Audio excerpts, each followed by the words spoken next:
Hey everyone, welcome to Tathastu. I hope you all are doing good. Well, today we are going to talk about salient features of Indian Constitution.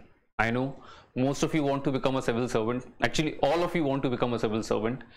And to become a better civil servant, to serve the society in a very good manner, one thing which is very much necessary is to abide by the Constitution, to abide by what is written in the Constitution. And if the Constitution is the basic unit of the society of this country, then it is very much important to know its salient features, not only from the perspective of UPSC Civil Services Examination, because political science GS2 is very much important, but also to live as a responsible citizen. Okay, so today we are going to talk about this. What are the salient features of Indian Constitution? So the Indian Constitution, widely esteemed globally as crafted after a thorough examination of various existing constitutions worldwide. Okay, that is the reason why the Constitution of India took so much time to be finalized. Okay, because it has been analyzed, it has been there has been a comprehensive analysis of different subjects, different constitutions, and through that, by taking the extremes of different worlds, we tried to walk on the middle path. We tried to follow the Buddha's path कि हम मध्य मार्ग पे चलेंगे. This constitution has proven its resilience over the years. It has been now been almost 78 years, and since then almost 75 to 77 years, and the Constitution of India has showed to the world that there is a reason why is this constitution is called a living legend, why is this constitution is called a living document, because it had its root and it was grounded to the roots. But with the changing time, as the situation changes, as the scenarios of the world changes, the Constitution of India also tried to mold itself and tried to be in sync with the present times. Okay, so that was the reason why it has been said that it has proved its resilience to the world over the years. While it drew its inspiration from other constitutions, it boasts several distinctive features that set it apart from those of the other nations. Okay, so India's constitution, it is something which has a federal government, a federal structure, but it also has a provision that if the situation arises, if any unfortunate situation arises, then the Constitution of India has the liberty to convert itself overnight from the federal structure towards the unitary structure. Okay, through the emergency provisions. Okay, so this is the beauty or the distinctness of the Indian Constitution which sets it apart. There is a integrated judiciary, but in that integrated judiciary, that judiciary has also been made independent. Okay, so this is India's constitution which makes it different from others. Now, number one, we are going to talk about, we can't cover all of the salient features, but yes, we are covering as many as we can. And number one is lengthiest written constitution.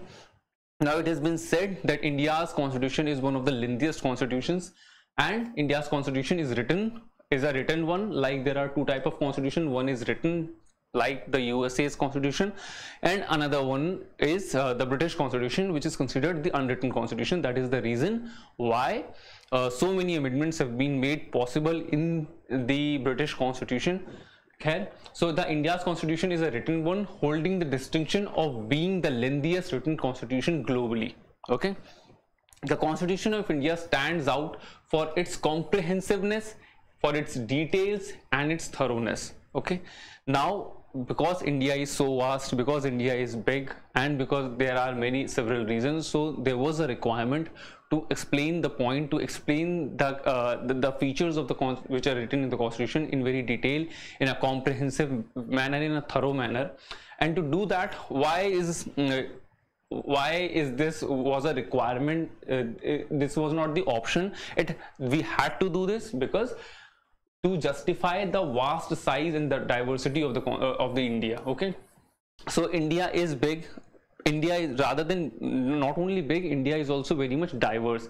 There are people from different caste, different religion, different creed, and to give them equal representation, because to give that diversity equal representation in the Constitution of India, that made this constitution so much lengthy. So one point is that. Second one is it has its historical influences. Now, as the 42nd Amendment of the Constitution is called the mini constitution, the Government of India Act 1935 is called the basis of the current constitution. It is the basic unit, it is the bedrock of current constitution. Okay, and that constitution, that Government of India Act 1935 was also very much comprehensive. So many features have been taken from that particular act. That is the reason that historical influence, such as the Government of India Act 1935, made it so much comprehensive, so much elaborated. Third one is the presence of a single constitution governing both the central and the state governments. Now, this is the third point. There are constitutions in the world, for example, the United States, where in US there is a federal constitution. I mean, every state has its own constitution, and then the center or the Washington DC, the United States has its individual constitution. Okay, so the constitution of different states in United States and the center in United States has made it, gave it an opportunity to make their separate constitutions. But India, if you have to consolidate the center and the state provisions in one criteria, then it ought to be lengthy, it ought to be quite comprehensive.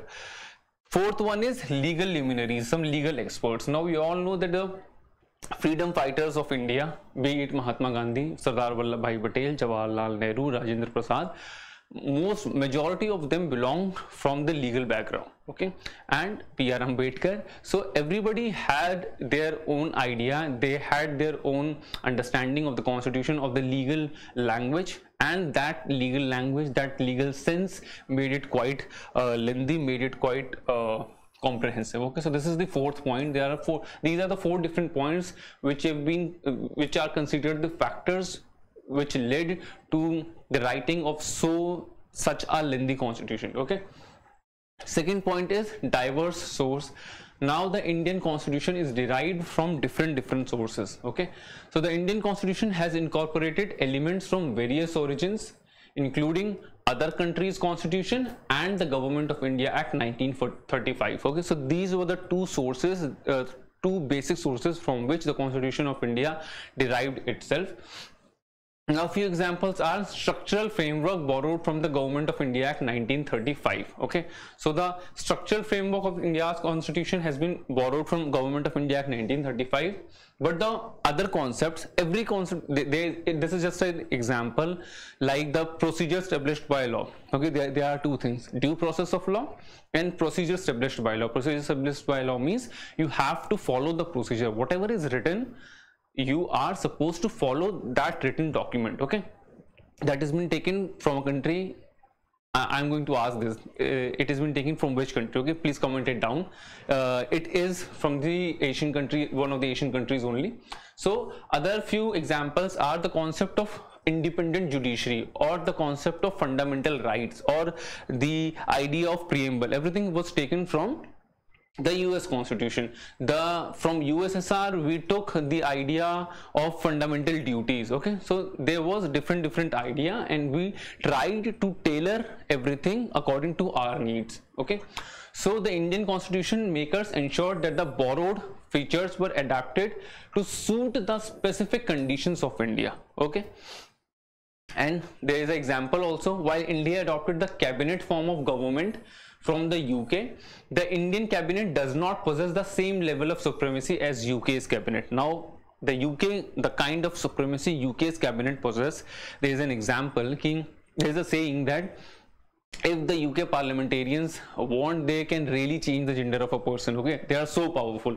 It has been said in a quite humorous manner, but the supremacy, it signifies the supremacy of the parliament, it signifies the supremacy of the cabinet of British government. Okay, so Indian government, they formed the British form of cabinet form of governance, and they took the idea from United Kingdom, but this cabinet doesn't have that kind of supremacy. Okay, similarly, the supremacy of judiciary in United States is quite different. It follows the due process of law, but in India there is a balance between legislature. We try to make that balance between legislature, judiciary and executive. Now the next point is democratic system. Now, the basis of authority in a democratic system, the government derives its authority from the sovereignty of the people, meaning that the ultimate power and the decision-making authority lies with the citizens, the citizen of India. Okay, so that is the whole idea. If any society is moving towards the democratic form of government, which means democracy essentially means that the citizens of that particular state, the citizens of that particular country should have the liberty, they should have the right to govern themselves, and they should have the idea that whatever is happening in their country, it is happening, even if it is happening for something which is not very much good, which is not very much in the favor of those particular people, they should be aware of what is happening, and they should be having a say in that particular governance structure. Okay, so this is the idea of democratic setup. Now, if we are providing sovereignty to the people of any country, to the people of India, and if we are following a democratic system, then there should be equal political rights for everyone. Okay, so within this framework, all individuals within the society enjoy equal political rights irrespective of their background or status. Equal political rights, what does this mean? Equal political right means that the people have the liberty to vote, that every person who is voting, the value of every single vote is similar. Okay, so this is the idea of equal vote, and every person is allowed, if he or she is the citizen of India, he or she is allowed to contest in this political structure. Okay, next point is election process.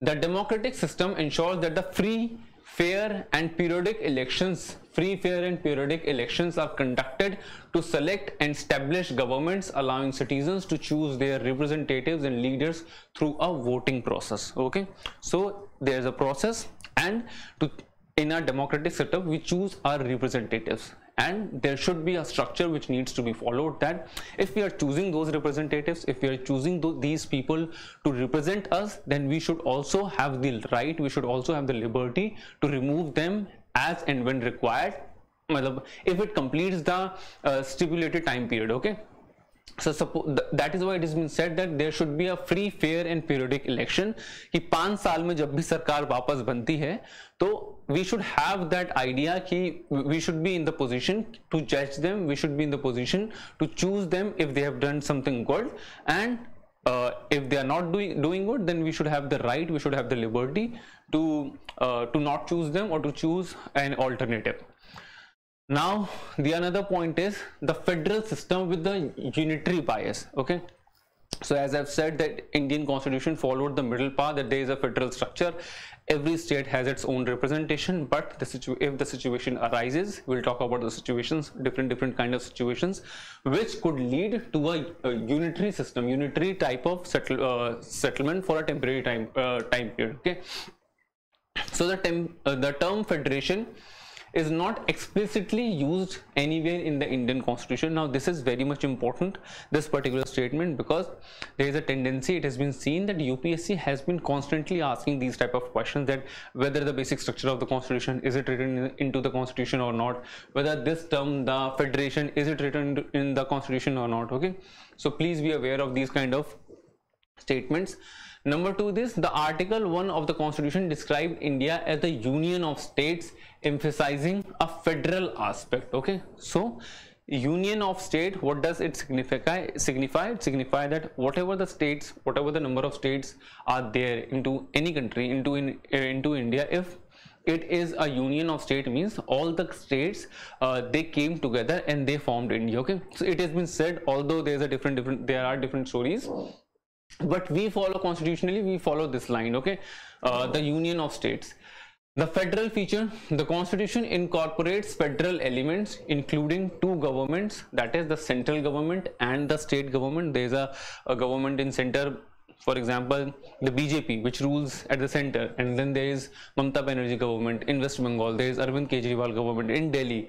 Okay, there is this Ashok Gehlot government in Rajasthan. Okay, and everybody belongs to different party. One is from TMC, one is from AAP, one is from Indian National Congress, and at the center obviously there is BJP. Okay, so in center and in state there are different governments. there is a division of power. Okay, so there are few things on which only the be it like aviation, like railways, okay, so only the central government will make the laws, but there are few things like education, health. These are the matters in which the state government and the central government, both of them, can make the different their different rules and regulations. Okay, a written constitution, the feature of a, we are talking about the features of a federal structure government. If we are following a federal structure, then what should be the features of it, and क्या India के पास वो features हैं, we are particularly talking about that. Okay, so the constitution incorporates federal elements, and what kind of federal elements? Central state government, there is a division of power, that center will make laws on these particular subjects, state will make laws in these particular subjects. There would be a written constitution. There is bicameralism, means there are two type of houses, one is lower house, another one is upper house, Lok Sabha, Raj Sabha, or Vidhan Sabha, Vidhan Parishad. And then there would be the supremacy of the constitution. And who is the guardian of the constitution? This was the question which has been asked in the examination, in the prelims examination, I think back in 2015 or 14. So most people ticked President of India as the constitution, because there was a time when, I guess, Pranab Mukherjee ji, he was the President of India, and he said that I am the guardian of the constitution. But वो question बहुत सारे students का गलत हो गया था. Actually, in constitution it has been written that the Supreme Court of India is the guarantor of the constitution. Supreme Court of India is the guardian of the constitution. Okay, we'll move forward.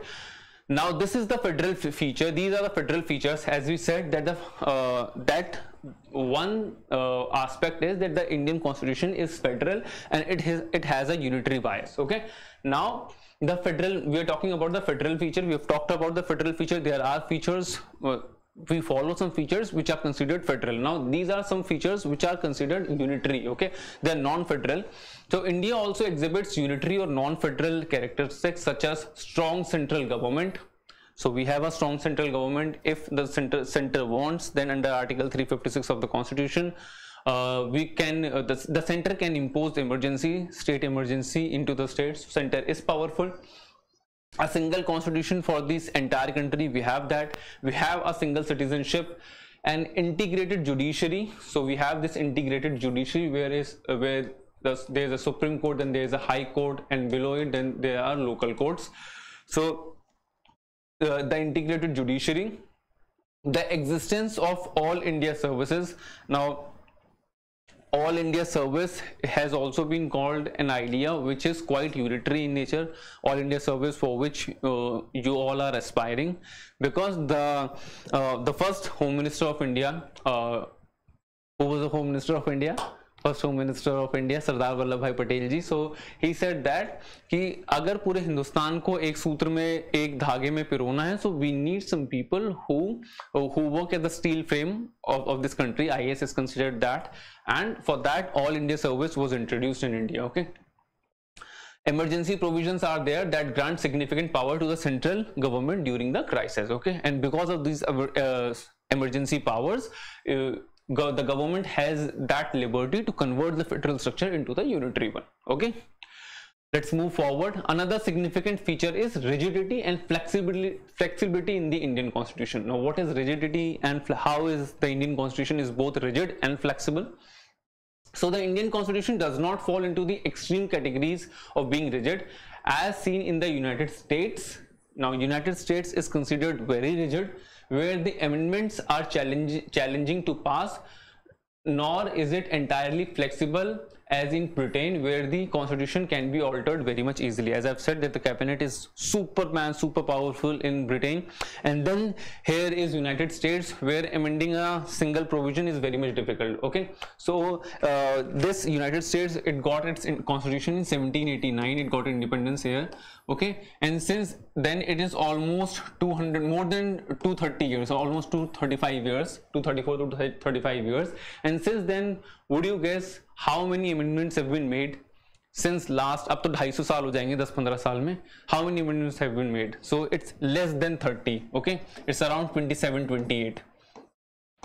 So it's around 27 and 28, and in India within 75 to 77 years there are more than 100 amendments. Okay, so you can see the difference somewhere there's a part in the world which is considered one of the oldest democracy which is the oldest democracy of this world on this planet Earth, and the total number of amendments which have been made is only 25, and then there is 105, and then here is Britain, which you actually cannot count because the amendments here are done in a fashion like we make our parliamentary acts, we make our parliamentary laws. Okay, so on one hand it is very much in one part of the world it is very much rigid to change the constitution. At another part of the world it is very much flexible. India follows the middle path. It strikes a balance between rigidity and flexibility. And what is the aim to do that? The aim is to ensure stability while allowing for necessary challenges and adaptations over the time. Okay, so जैसे हम लोग कहते हैं ना कि we should stick to our roots, कि चाहे कितनी भी बड़े हो जाएं, we should stick to our roots. Now these are the roots in India's constitution. It has been considered the roots are the, what is the root? It would be told in the basic structure of the constitution, thanks to Keshwananda Bharati case. So we will not lose, we are never going to lose the roots because of the basic structure idea. We are never going to lose the roots of the Indian constitution as it was envisioned by the forefathers of the Indian constitution. But on the other hand, as the situation changes, as the scenario changes, for example, this Bharatiya Nyaya Sanhita Kanun, okay, so we are changing there's a complete overhaul of India's criminal system. And why are we doing that? Because when it was made in mid-1800s, so there was no forensic labs, there were no artificial intelligence, there was no cyber crime, there was no cyber bullying, there was no metaverse, there was no artificial intelligence, no machine learning, no cryptocurrencies. Okay, so this is the reality of present time, and we cannot cope with the present times with the laws which have been made in mid-80s and early 1900s, mid-1800s and early 1900s. Okay, so to do that we have to make some necessary changes, and the Indian constitution allows us to do that. Okay, let's move forward with the other salient feature, and that is parliamentary form of government. Okay, so the Indian constitution favors the British parliamentary system, which is the Westminster model. Now what is this Westminster model? So there are two kind of system broadly. One is American model, America's presidential model. Another one is the model of the Westminster model of Britain. Okay, so in America broadly the work has been done by the executives and they are responsible for any act. But in this Westminster model, in this Britain model, the people who are responsible is legislature. Okay, and we are following this Westminster model, this Britain model.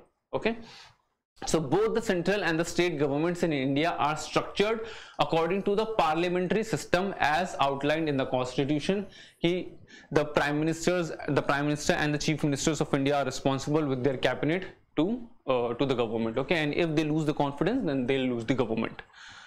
Another salient feature is integrated and independent judiciary in India. Now this is a different thing. Integrated is, then there is a Supreme Court, and there is High Court, and then there are lower courts, and then these courts are independent. The legislature or the executive, they don't have a sway over these judicial powers or judicial systems. Okay, so the judicial system in India is organized hierarchically with Supreme Court at the apex. सबसे ऊपर है Supreme Court, then followed by High Court in the states as well as subordinate or the lower courts. Okay, so this is the integrated model, but every court is independent. Every court has its own say, or they are totally independent to make a decision based on facts, based on evidences. Okay, so the Supreme Court serves as the highest court of appeal, safeguarding citizens' fundamental rights and acting as the guardian of the constitution. As I have said, that this line is important. It has been asked, and many people have marked a wrong option just because of that statement which has been given by the President of India at that point in time. Okay, so be aware of whatever is written in your books and whatever is written in your constitution. That's the holy book. So in India, a unified system of court enforces both central and the state laws. adhering to the principle of procedure established by law. Okay, so as I've said, what is procedure established by law? There are two different things: a due process of law, which has been followed in United States of America, and then there is procedure established by law. Now with due process of law, you have you have a better and a wider scope. Okay, you have a wider area to say that if this is the matter, then according to me this is the scenario and this happens. Okay, the court has the sway. But in India, the courts have to work according to the procedure established by law, according to whatever is written in the in this holy book, in this Constitution of India. Okay, in contrast, the United States employs a federal system where the federal laws are enforced by federal judiciary and state laws are enforced by state judiciary, adhering to the concept of due process of law. Okay, so in due process of law, the Supreme Courts or the federal courts in United States, अगर कुछ मतलब in this case अगर कुछ नहीं भी लिखा है, so they have the right to presume, yeah, they have the right to interpret it. Okay, although the Supreme Court of India and the courts in India also interpret the Constitution, but in due process of law you have a wider scope. I mean, the judiciary has a wider scope to understand and to give its judgment, but it is considered in procedure established by law, the scope is quite limited. Another important feature is universal adult franchise. Okay, so the whole concept of freedom struggle,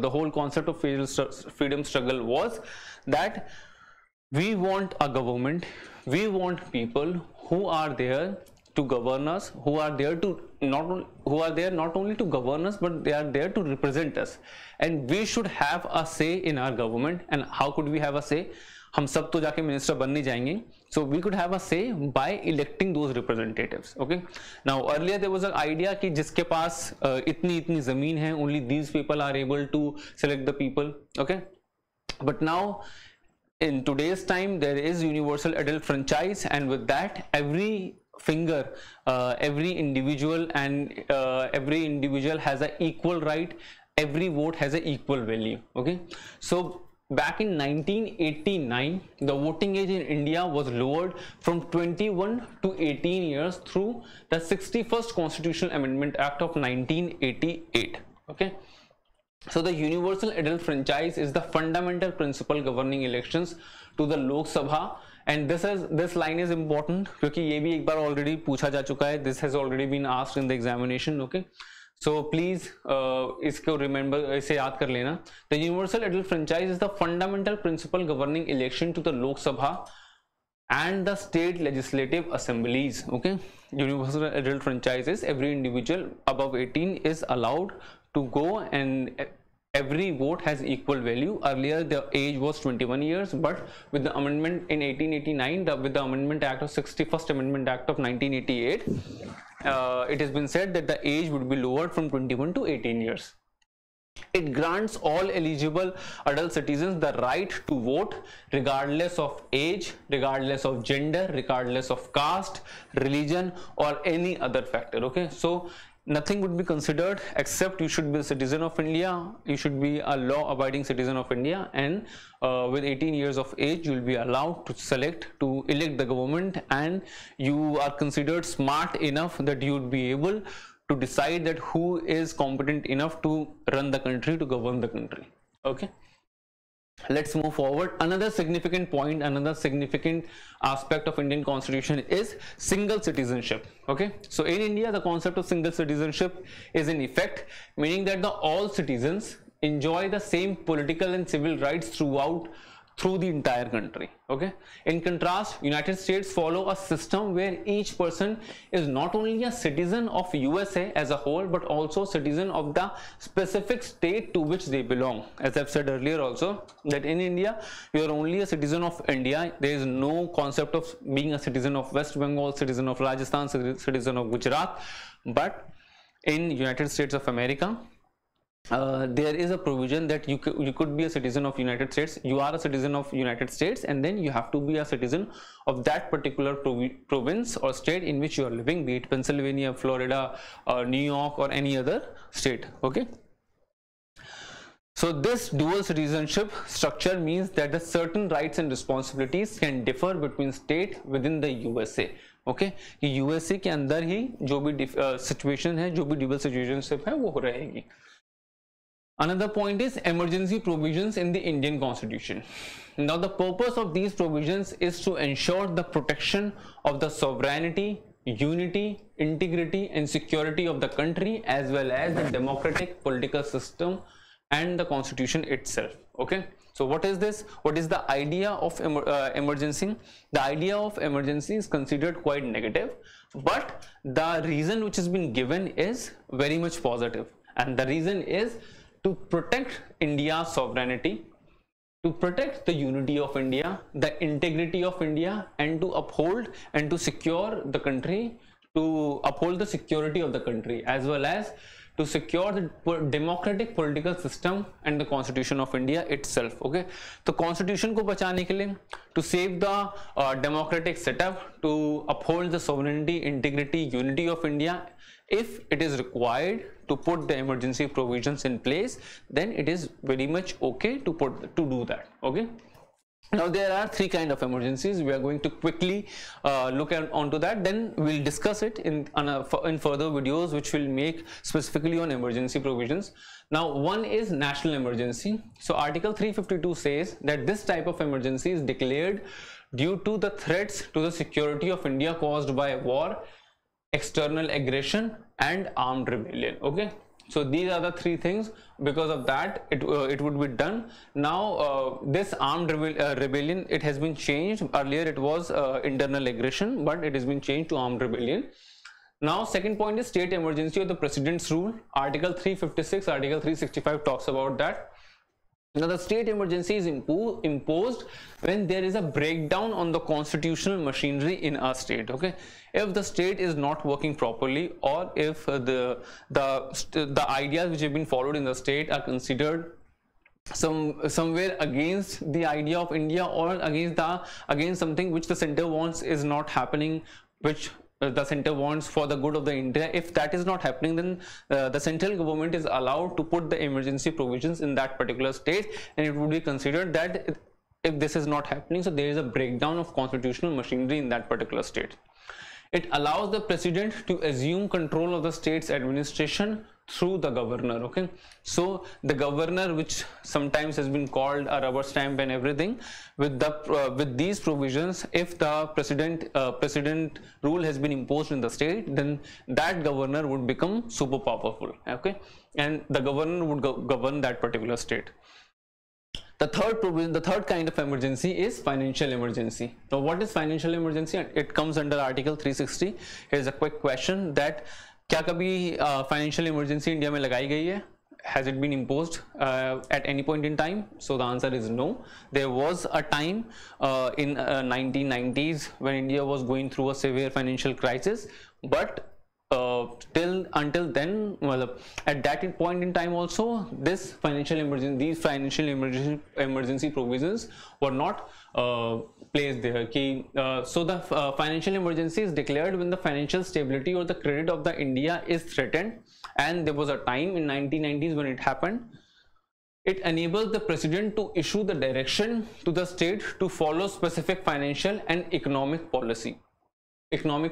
Okay, so the President of India talks about the financial emergency, and if this financial emergency needs to be imposed, then it would be enabled by the President of India. Now there are a few unique features of this particular of all these emergencies. One unique feature of these emergency provisions is that during an emergency, India's federal structure effectively converts into a unitary one without the need of a formal amendment of the Constitution. Okay, so to impose these kind of emergencies and to convert the federal structure of the society, federal structure of India, into a unitary one, the fun fact is you don't have to amend the Constitution. Okay, so this is an important point. This means that the central government gains significant authority over the states. This is it. Now there are other provisions also. We can talk about the preamble of India. We can talk about the fundamental rights, fundamental duties, DPSPs, the secular nature of the of Indian state. But these were the provisions which were the broad characteristics. Okay, we can talk about the fundamental right. The video would have been far lengthier now, but these were the provisions which are considered quite significant. These were the provisions, these are considered the salient features of the constitution, where we have a judiciary which is integrated at another point in time. It is also independent. We have a structure which is federal, but if the situation arises, then it could be unitary as well. And to convert that from federal to unitary structure, you don't have to amend the constitution. Okay, we have a citizenship that the people who are there, who are living in India, they don't have to worry about the citizenship of West Bengal, Rajasthan, Gujarat, Maharashtra, Madhya Pradesh. They would be considered the citizens of India. But on the other hand, from where we borrowed the constitutions, for example, some big things which have been borrowed from the United States of America, be it preamble, fundamental rights, or a few other provisions have also been borrowed from there. So like the provision of independent judiciary, but that particular United States of America follows a dual citizenship concept, where you would be a citizen of the United States also, you would be a citizen of a state also. But in India, we follow the Madhyam Marg. We try to take lessons from the extremes of the different worlds, from extremes of different parts of the world, and then we try to walk on the tightrope which is tied in the middle of both the extremes. Okay, so we'll meet in the other class. Until then, take care, and please like the video if you have liked it, share it with your friends, and subscribe to the channel. Thank you so much.